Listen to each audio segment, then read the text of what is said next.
Hey everybody, hope you're having a great day. Welcome to the channel, and in today's video I'm going to be showing you guys how to build an efficient deck in Wizard101. Now, I'm going to divide this video into a couple of points, but primarily I will be talking a bit more about PvP because it's a bit more complex and my channel is a bit more focused on PvP and stuff like that. If you guys find this video useful at all, a like rating and a sub is always appreciated. But yeah, without further ado, let's get right into things, y'all. So deck building in Wizard101 PvP is quite the thing. A deck is very subjective. It's like the definition of something being subjective in the game. You can copy my deck, you know, what I have and what I got to Warlord with on a Storm at max level, but you might not have anywhere near the same amount of success I might have with my deck. And there's a lot of variables as to why just copying somebody's deck may or may not work. And I'm going to tell you guys why that's the case right away before we get into that. This is the case because everybody thinks differently. You know, we can have the same deck, but I might be a lot more aggressive of a player and a cycler and stuff like that. And I might be able to think faster than somebody else, which enables me to cycle more and pull what I need more often, right? So you guys can try my deck out, and I encourage you to try it and, you know, try to cycle well. But at the end of the day, I just do want to say that you can try it out, and if you feel like you're just not pulling something or you're pulling something a bit too often, you're going to want to tweak your deck. You know, if I feel like I'm not pulling lightning bats enough, but I'm getting way too many damn berries, I could take out a berry and add a lightning bats, you know, that kind of thing, right? And that will help you understand your cycling and your playstyle, and that will help you rank up and do better performing in PvP. Another very important factor in terms of deck cycling, guys, is you have to know how much copies you pack of something. So if I get 2 Rasulkas with the first 2 hands I get, which is 14 cards, right? If I'm packing 3, I only have 1 Rasulka, right? 14 cards, I have 64 in main deck. I'm going to be cycling side deck, which is another 38 or something. I'm not going to see that last Rasulka for a long time, so if you're discarding both of these shads right away at the start of the game, chances are you're going to have to play around the fact that you're not going to have a Rasulka or that card for the rest of the game, right? I hope that kind of made sense, because if you only have 1 in your deck left, but you have to cycle through all your other cards, you're more likely to get these cards before you get that 1 random card in your deck. So yeah, if we're gonna build a new deck together, there's a couple of things you need to know. You're basically gonna have to dedicate, I would say, a bit over half of your deck to countering your opponent, and then the other half or quarter of your deck will either be towards gambits or towards regular play and combos, right? So typically at the higher meta of PvP, you don't see a lot of gambits unless it's a free gambit like a shield gambit, or you might see a lot of weakness gambits because that is meta with death right now. So you're typically just going to want to have a regular deck, you know, combo, hidden bubble, aura, yada yada. That's just kind of the meta of PvP right now. If you do want to, you know, deck build and do like a gambit strat, that is pretty cool as well. What I will say as a general principle before I get any more into this, guys, is you should divide your main and side deck into 2 simple places. Now, my side deck here, I'm gonna, you know, just quickly put it together. I'll clear it out maybe later on, but this is the side deck I run on my stream right now. Now, you're gonna notice a couple of things, right? Both of my stuns are inside. I have a lot of 0-pip moves, which is like, you know, power, weakness, tower, that kind of thing inside. So to me, my side deck is a reliable place to pull for a lot of utility. So again, you know, tower, pierce, weakness, and power, stuns. You know, I'm packing shield and blade counters and heal counters inside as well. So to me, my side deck is a place of pure utility. I have some in main deck, but my side deck utility is just like, you know, way better than my main deck's utility, right? So you're going to want to know if you want to pack this stuff in main deck or side deck before you even do anything, because this is going to allow you to deck build and cycle pretty well. If you know all your shield counters are inside deck, well, you don't have to cycle main deck for shield counters. you would just cycle side, right? So organize your deck and your strat so you have, your side deck be quite different from the cards you pack in your main deck, and then obviously you can cycle and stuff like that with that knowledge. Now the first thing you're going to want to do is put max stun blocks in your deck, and you're going to want to put your Rochambeau counters in as well. So on a storm here, I have max blocks, max weakness counters, because that death is really overpowered right now with vampire, and weakness gambits are pretty good, so you want max of those. I run bubbles as well as sanctuary as like a counter in a way. Death has doom and ice has blimp, so I feel like I need to pack this on a storm just to counter my counter matchups bubbles. So again, I'm packing that as like a counter kind of thing. Reading the skills is going to be your go-to trap counter, and it can indirectly counter shields as well if you get like a myth or something like that. Dot counters, I have Kraken, obviously for protected stuff, like, Infernal Salamander, Fire from Above, yada yada, and then I'm packing Enfeebles for Blades as well. So you're going to see in this deck right away here, we already have Weakness, we have Blade, we have Dot, and we have Trap counters. So we're only missing Shields, and we're only missing Heals, right? For me, I keep this stuff inside. I have a Triton and side deck to deal with lives that want to heal a lot or excessively, and then I pack 1 or 2 Minotaurs in my side deck as well.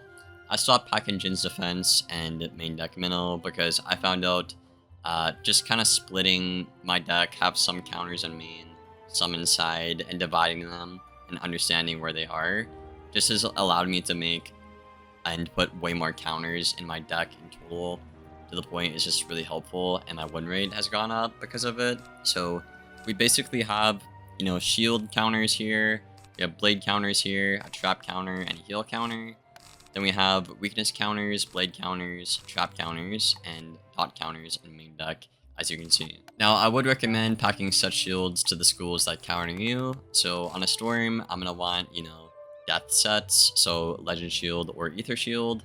I prefer Legend Shield personally, and Glacial is just the best because sets and mirrors are really important, and obviously you want an Ice Shield because Ice is pretty good against Storm. Obviously you need, auras, galvanics as well, whatever kind of damage aura you have, or a brace, again, depending on the school you're on watching this video. Either a damage aura or braces right here. You could set a lot for healing if you're on like a school like life or ice. You could pack some of these, but personally on a storm, I don't really need it. I just pack Triton and out damage my opponent for the most part, and it works pretty good. I like to pack a couple of blades because blades are just really solid ways to just, abruptly apply a lot of pressure, and it's pretty nice. Fairy Surprise is an S tier storm card right now, so you're gonna want to pack a lot of these. I wouldn't recommend going like 2 overboard, like having 6. I think 4 is probably more than enough. And then I like to pack Bats as well with, Kraken, simply just because Bats is better against, death and ice, and you can keep a lot more tempo with Bats as compared to Kraken. Kraken's obviously for the fire matchup. Then right here, I'm going to pack Catalan because, again, really solid card for Storm. Couple of catches as well. Now you're going to see my copies are a little bit different. You're probably wondering, why don't you pack max caddies and max catches, right? But you guys are going to see here, by the time I'm done building my deck, I'm not going to have a lot of space left. So this is why you don't want to pack too many cards in your deck, and you want to be very selective with what you do pack in your deck at the end of the day. Now I'm going to want to pack probably max shadow hits. On a storm, I need to divide this between Dark and Stormy and Ursulka. So I pack 4 Dark and Stormy and 3 Ursulkas personally. That's what works pretty darn good for me. And then I basically just throw in, like, whatever here, like a Stormblade or like a Triton or a Shrike, and that's pretty much the deck I run on a storm right now. So as you'll see, I have a lot of copies of stuff that's important to me. So again, blades, hidden bubbles, shads, trap counters, right? Berries, galvanic, sets, because they are really powerful, and you can just cycle them out if you get it, easily discard keep cycling. They're very expendable. Is that the right word? I'm not sure. They're like, you either need them and you use them, or you just throw them out and don't need them at all. You know, they're either really good or you just don't need them at all. So you'll see the main thing with my deck here, guys. Again, this doesn't just apply to Storm, but you're going to want to pack a lot of copies of the cards that you're going to urgently need, okay? And then there's stuff like, you know, Enfeeble, which you want to pack 1 or 2 because it's so good. Same thing with Catalan, right? I don't need to pack max Catalan, so I just have to pull 1 or 2, and that's pretty much about it. And when we go over the side deck right here, and we compare this to the main deck, if you want to pause and just take a look to see what I'm talking about here, you'll see the similarities in it in a way, and the differences. They kind of go with each other, right? Now, again, in main deck, I have a lot of 0-pip moves. I have Stun Block, Aura, you know, Sets, Wand, Stormblade, right? A good tip I want to give you guys is to not clutter your main deck with a bunch of high pip spells. Now, this is a mistake I made a lot when I started PvP, okay? I wouldn't pack, you know, anything in main deck that could gain me pips, so I would be stuck cycling my side deck, you know, for like a tower or a weakness, just so I could like gain a pip and keep the match going forward, right? But if you make your main deck self-sufficient and, you know, you cycle very well, you can literally win games on a Storm at least without having to even pull from your side deck. I've won, I mean, a lot of matchups honestly lately where I've used maybe 1 treasure card and none at all, because my main deck, again, is just very reliable, as you can see on screen right here. Just very reliable. You can cycle it out very well, and once you get good at that, you will probably win pretty often for the most part, guys. But that is a very big tip that I had to learn myself, and it's just really helpful because, you know, like I said, you don't want to be caught, you know, not having pips all the time and passing and doing bad moves with your main deck and deck filling, right? You want to keep that main deck, you know, smooth, cycling really well, you know, not a lot of stress on your deck, and keep it being predictable if you can. But I hope this video was helpful for you guys. I wish I had the time to go through every single school building a deck, but this is basically like a regular Storm deck and, you know, side and main deck. Obviously, if you want to, you know, do a Gambit strat, it might look a bit different. You're not going to pack as many heals, you know, maybe not as many hit and bubbles, stuff and, you know, stuff like that. And you could organize things, you know, according to your strategy, but this is pretty much, you know, the meta deck, I guess you could say, for Storm. Again, I would recommend trying this deck out and changing it and playing with it.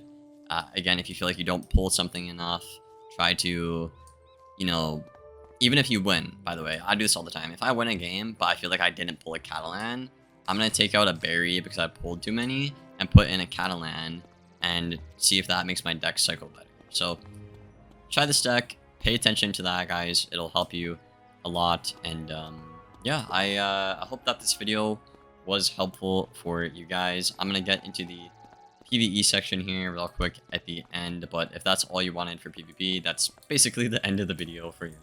Alright, so for PvE, I mean, this is going to be like probably a 1-minute point. You guys want to pack 7 cards. Now, a lot of people at the start of the game are kind of incentivized to pack, like, you know, a lot of cards in their deck like this, and the issue with this, guys, if you're a newer player watching this video right now, is you're never going to pull what you want, right? If you pack 7 cards, which is pretty much like PvE meta, I guess, if you will, you're gonna, I mean, you pull 7 cards a hand, right? So you're gonna always get what you want, and then you can play around the combat, the battle you're in, with those 7 cards. Now, my deck changes up a bit, depending on, you know, who I'm fighting and stuff like that. What world, is it a max level world, you know, Wizard City, stuff like that. My deck will change quite a bit, to be honest with you. Even just something like this, you know, again, it doesn't have to be just on a Storm. You can have 7 cards, always get what you want, and then depending on the fight, you can enchant double temp, or enchant a lord in a temp, or enchant a bug and just kill everybody, right? And then I actually like to pack some hits in side deck, like, Stormblade is really good. Stuff like Lightning Bats or Storm Shark, just, a little bit of a follow-up if you're running out of cards. Stuff like that can be helpful. And then obviously, you might want a reshuffle in case things go south and like somebody joins your fight or something like that. But not really much to talk about here, just, adjust your deck according to the fight, and don't make your deck too big. If you like to solo or challenge yourself, or you have a bit of a hard time, I wouldn't recommend going over 2 rows for a deck, because it just gets to the point where, you might need something some round and you don't get it, and then you're screwed. RNG screws you over and then you die, just a lot of things could go wrong. So the smaller the deck, the better for PvE. But yeah, I hope you guys did enjoy this video. If you made it this far, a like, rating, and a sub is always appreciated. And I will see you guys on the next one. Thank you for watching, and as always, take care, y'all.